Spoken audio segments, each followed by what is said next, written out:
Pessoal tá pedindo para eu falar sobre nome de classe e de método, nomenclatura, né, de classe e de método. Bom, eu escrevi aqui um documentinho, vou mostrar para vocês minha opinião, né, a minha visão aí sobre o nome de classes e de métodos. Na questão dos nomes das classes, eu sou bem direto nisso, né? Classes e objetos devem ter nome com substantivos. Ponto final. Como por exemplo, customer seria um cliente, sale, account, address parser, se você trabalha em português, cliente, conta, venda, produto, usuário. Esse é o nome que você vai dar para sua classe. Sempre um substantivo. É um ponto que não está no documento, mas que eu gosto de mencionar sempre. É sempre você evitar usar palavras que são muito firulas, assim, né? Evita usar palavras como manager, data ou info, porque esse tipo de palavras que acabam não significando muito e elas só adicionam a um contexto do nome e não ajudam no entendimento do que aquela classe faz, entendeu? Então você vai criar uma classe Customer Manager. É o manager do customer ou é o gerente dos clientes? Fica meio estranho. Então tenta não usar essas firulas para o teu código parecer mais complexo. Keep it simple. Mantenha tudo simples. Na questão dos nomes dos métodos, os métodos eles devem ter nomes com verbo.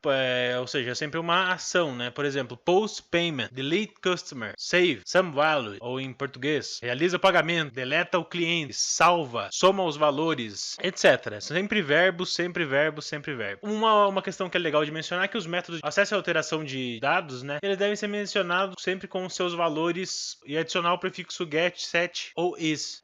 De acordo com esse é um padrão do Java Beans, mas ele com o tempo ele acabou se espalhando por várias linguagens além do próprio Java, né? Então a gente tem aqui, por exemplo, o exemplo aqui, ó, atributo name do nosso objeto customer, get name, né? Retorna o nome do usuário. Então é o prefixo get seguido pelo atributo, né? Temos aqui o customer set name, então o prefixo set seguido pelo atributo que ele vai setar. Aqui um if, customer is valid, se ele é válido, é o is seguido pelo que ele é, qual que é aquele atributo, geralmente atributos booleanos, né, ou funções que retornam retornos booleanos. Se você programa em português, recomendo que você utilize o mesmo nome, o mesmo padrão de programação. Vai ficar estranho, tem um pessoal que reclama, mas eu pessoalmente recomendo que você faça também. Nome do cliente, get nome, set nome, is válido. Utiliza mesmo assim o get, o set e o is, é o padrão e seu código vai ficar muito melhor do que se você colocasse pega nome, define nome ou é válido. Utiliza isso aqui mesmo se você programa em português. Uma outra questão sobre os métodos, se as suas classes possuem mais de um método construtor ou se os construtores estiverem ficando muito complexos, eu recomendo você utilizar métodos de fábrica, ou seja, os factories methods, estáticos e que descrevam os parâmetros recebidos por eles. Por que você vai fazer isso? Dá uma olhada nesse exemplo aqui. Ao invés de você fazer um customer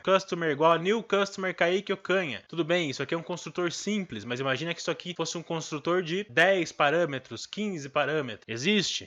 Ao invés de você fazer isso, crie um factory method, um método de fábrica que diga para o programador qual que é o contexto que você está fazendo aquela criação daquele objeto. Então, por exemplo, customer igual a customer from complete name, ou seja, ele vai criar um customer a partir do nome completo daquele usuário. Ao invés desse construtor que não passa contexto nenhum, você tem esse método estático aqui que já diz para o teu programador qual que é o contexto que você está passando naqueles parâmetros. Então, sempre deem preferência por utilizar esse tipo de construtor se os seus construtores estiverem ficando muito complexos.